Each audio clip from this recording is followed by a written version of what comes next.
হরে কৃষ্ণা। শ্রীমদ্ ভগবদ্গীতা পঞ্চম অধ্যায় কর্মসন্ন্যাস যোগ, শ্লোক নম্বর 13। শ্রী ভগবান উবাচ সর্বকর্মাণি মনসা সংন্যস্যস্তে সুখম বশী নবোদারে পুরে দেহি নৈব কুর্বন্ন কারয়ন। শ্লোক নম্বর 14।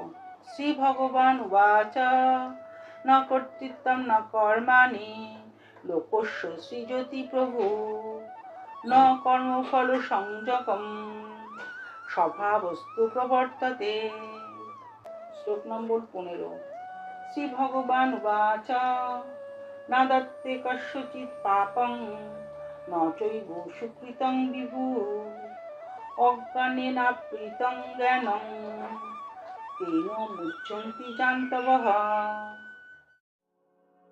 পরমেশ্বর ভগবান বললেন, দেহধারী জীবাত্মা 9টি দ্বার বিশিষ্ট একটি গৃহে বাস করে।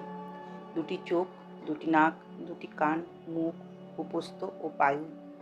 দেহরূপী নগরটির কার্য প্রকৃতির বিশেষ গুণের প্রভাবে আপনা থেকেই সাধিত হয়। যতক্ষণ সে তার দেহরূপ নগরীতে বাস করে ততক্ষণ সে মনে করে যে সেই হচ্ছে তার দেহটির অধীশ্বর, কিন্তু প্রকৃতপক্ষে সে তার দেহের অধীশ্বরও নয় এবং তার কর্মফলের কর্তাও নয়। সে হচ্ছে ভবসমুদ্রে নিমজ্জমান জীবন সংগ্রামে বিধ্বস্ত অনুসদৃশ জীব। ভবসমুদ্রের উত্তাল তরঙ্গগুলি তাকে ভাসিয়ে নিয়ে চলেছে এবং তাদের নিয়ন্ত্রণ করবার কোনো শক্তিই তার নেই। অজ্ঞানতার দ্বারা মোহাচ্ছন্ন হয়ে পড়ার ফলে জীব বিভিন্ন পরিস্থিতির কামনা করে এবং তার ফলে তার কর্ম ও কর্মফলের প্রবাহ শুরু হয়।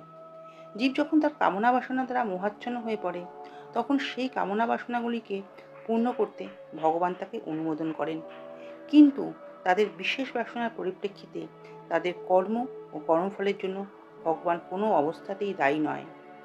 কারণ পরমেশ্বর ভগবান মানুষের কর্তৃত্ব, কর্ম বা কর্মফল প্রাপ্তি সৃষ্টি করেন না। প্রকৃতিগত স্বভাবই আবর্তিত হয়। পরমাত্মা কারো পাপ বা পুণ্য গ্রহণ করেন না, কিন্তু অজ্ঞানের দ্বারা জ্ঞান আবৃত থাকায় মানুষ মোহগ্রস্ত হয়ে বলে ভববন্ধনের জন্য ভগবানই দায়ী। এই কথায় বিরোধিতা করে বেদান্ত সূত্রে বলা হয়েছে, ভগবান কাউকে ঘৃণা করেন না অথবা ভালোবাসেন না, যদিও সেই রকম মনে হয়। Thanks for watching. Please like, share and subscribe our channel His Lotus Feet. Hare Krishna.